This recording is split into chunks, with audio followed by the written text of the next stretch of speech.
Episode शुरू होता है हॉस्पिटल के उस सन्नाटे से जहां सिर्फ धड़कनों की आवाज सुनाई देती है और किसी के दिल की धड़कनें तेज हो रही हैं। शिवांश की आंखें बंद हैं, लेकिन मन में सिर्फ एक ही चेहरा, प्रार्थना। वो लड़की जिसने चुपचाप उसके दिल में घर बना लिया और उसे खुद भी इस बात का अंदाजा नहीं है। क्या यही प्यार है या फिर ये सिर्फ एक आदत बन चुकी है? लेकिन शिवांश की उलझन से कहीं ज्यादा खतरनाक चालें चली जा रही हैं। घर के अंदर सोनालिका, एक नाम जो सिर्फ जलन का प्रतीक नहीं बल्कि एक ज्वालामुखी है। उसने कसम खा ली है, मैं कभी नहीं हारूंगी उस प्रार्थना से। अब उसकी टीम में शामिल हो चुके हैं दो पुराने मोहरे, पायल और रौनक। अगर अभी नहीं रोका तो कल तक शिवांश और प्रार्थना को कोई जुदा नहीं कर पाएगा। यही सोचकर ये तीनों रचाते हैं वो प्लान जो सब कुछ तहस नहस कर देगा। बुआ माँ भी अब इस साजिश का हिस्सा बन चुकी है। उनकी आंखों में साफ लिखा है, प्रार्थना कभी इस घर की बहू नहीं बनेगी। प्यार बनता जा रहा है जहर। धीरे धीरे शिवांश और प्रार्थना की नजदीकियां हर किसी की आंखों में चुभ रही हैं। इन्हें जुदा करने के लिए एक प्लान को अंजाम दिया जाता है, ब्रेन वॉश। बुआ माँ बड़ी चालाकी से शिवांश के दिल में शक का बीज बो देती हैं। क्या तुझे नहीं लगता कि प्रार्थना और रौनक चोरी छिपे मिलते हैं?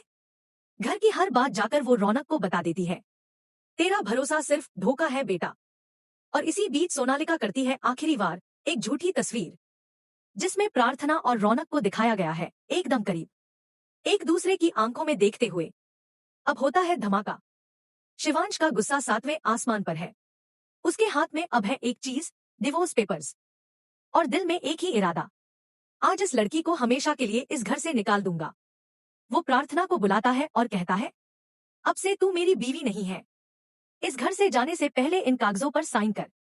और हाँ, कोई सवाल मत करना, क्योंकि अब तुझसे मेरा कोई रिश्ता नहीं। प्रार्थना की रूह कांप जाती है। उसे यकीन नहीं होता कि जिस शख्स से वो बेपनाह मोहब्बत करती है वो उसके साथ ये करेगा। लेकिन कहानी यहीं खत्म नहीं होती। रौनक, जो बहुत देर से अपने मौके की तलाश में था, अब समझता है कि प्रार्थना उसकी हो चुकी है। लेकिन क्या सच में? क्या प्रार्थना इतनी कमजोर है कि वो इन झूठे इल्जामों में यकीन कर लेगी?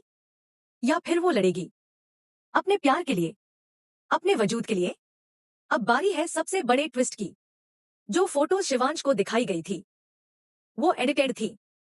एक साजिश, एक झूठ जो सच बनकर उसके सामने पेश किया गया।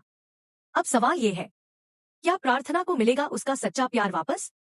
क्या शिवांश को कभी पता चलेगा कि उसके सबसे करीबी लोग ही उसके दुश्मन हैं? और सबसे बड़ा सवाल, क्या डिवोर्स हो पाएगा या नहीं? आने वाले एपिसोड में और भी ज्यादा धमाके होंगे। तो क्या आप तैयार हैं उस सच को जानने के लिए जो सबके चेहरों से नकाब हटा देगा? अपनी राय हमें कमेंट में जरूर बताएं। और अगर आपने अब तक टैली इन्फॉर्मेशन को सब्सक्राइब नहीं किया तो अभी कर लीजिए, क्योंकि यहाँ हर स्टोरी होती है बिल्कुल हटके।